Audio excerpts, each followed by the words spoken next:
Hindi ka na kasi pinapawisan eh. Pawisan lang sa loob.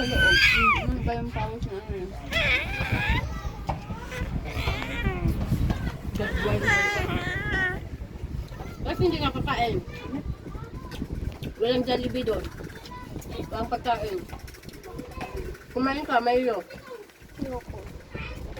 Hindi ka, manood ko. Gastas mo lang na.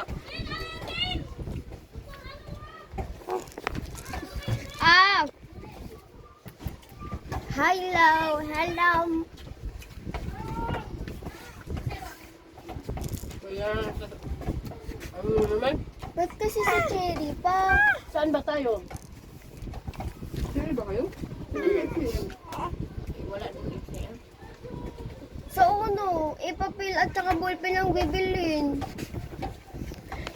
Wala, pangit kasi doon.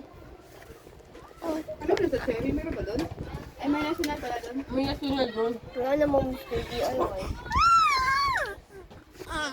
Ano ba kasi bibili mo doon? Ang ano, pang eskwela?